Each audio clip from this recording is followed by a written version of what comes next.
Social மீடியாவில் ஃபேமஸான கப்பல்னா அது நாகராஜ் சங்கீதா. இவங்க 2 பேரும் சேர்ந்து நிறைய வீடியோக்கள் ஷேர் பண்ணியிருக்காங்க. அதுலேயும் இவங்க அம்மா கூட சேர்ந்து போடுற வீடியோக்கு தனி ஃபேன் பேஜ் இருக்குன்னே சொல்லலாம்.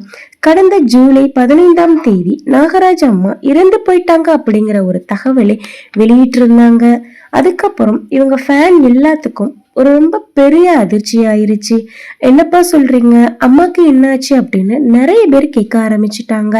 அதனால நாகராஜும் அம்மாக்கு என்னாச்சு அப்படின்னு நாகராஜ் சங்கீதா சேர்ந்து ஒரு வீடியோ போட்டிருந்தாங்க. அதுல என்ன சொன்னாங்கன்னா, 2022ல இருந்த அம்மாக்கு கிட்னி ப்ராப்ளம் இருந்துச்சு.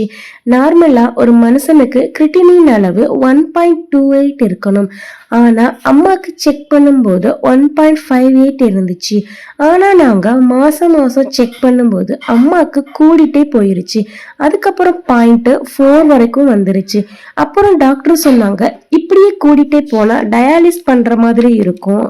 நாங்களும் அம்மாவை நல்லாவே பார்த்துக்கிட்டோம். சாப்பாடுல உப்பு இல்லாம தான் கொடுத்தோம். ஆனா அம்மா எங்களுக்கு தெரியாம உப்பு போட்டு சாப்பிடுவாங்க. இதுக்கப்புறம் அம்மாக்கு வாந்தி வந்துருச்சு. அப்புறம் வயிறு வலின்னு சொன்னாங்க. ஹாஸ்பிட்டல் போய் செக் பண்ணி பார்த்தா கிரிட்டின் லெவல் 9 இருந்துச்சு. இன்னும் 1 கூடுனா கண்டிப்பா டயாலிஸ் பண்ணணும்னு டாக்டர் சொல்லிட்டாங்க. அதுக்கப்புறம் அம்மா அன்கான்சியஸ்க்கு போயிட்டாங்க. வேற வழி இல்லாம அம்மாக்கு டயாலிஸ் பண்ற மாதிரி ஆயிருச்சு. டயாலிஸ் பண்ணிட்டு தான் இருந்தோம். அம்மாக்கு ரொம்பவே முடியல, எனக்கு வலி தாங்க முடியல, ரொம்ப கஷ்டமா இருக்குதுன்னு அம்மா அழுக ஆரம்பிச்சுட்டாங்க. அம்மாக்கு என்ன தோணுச்சுன்னு தெரியல, குழந்தைங்களை நல்லா பார்த்துக்கோ அப்படின்னு சொல்லிட்டு இருந்தாங்க. என்னால வலி தாங்க முடியல. அவங்க அம்மா என்ன நினைச்சாங்கன்னா, நார்மலா தான் இருக்கும் ட்ரீட்மெண்ட் அப்படின்னு நினைச்சிட்டாங்க. டயாலிஸ் அதோட வேதனை அம்மாக்கு தெரியவே இல்லை. ஆனா யாரும் எதிர்பார்க்காத அளவுல அம்மா இறந்து போயிட்டாங்க. ஆனா டாக்டர் எங்க கிட்ட 2 வருஷம் உயிருடன் இருப்பாங்க அப்படின்னு சொன்னாங்க.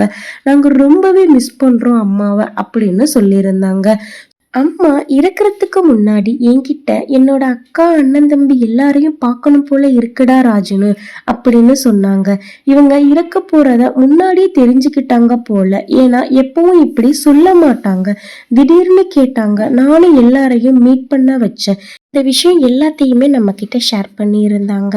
இதை பார்த்த உடனே நாகராஜ் சங்கீதா ஃபேன் எல்லாரும் ரொம்ப வருத்தமா இருக்கு, கவலைப்படாதீங்க, எங்களோட ஆழ்ந்த இரங்கலை தெரிவித்துக் கொள்கிறோம் அப்படின்னு நிறைய பேர் கமெண்ட் பண்ணியிருந்தாங்க. நம்மளும் நம்ம சேனல் சார்பாக இரங்கலை தெரிவிச்சுக்கலாம்.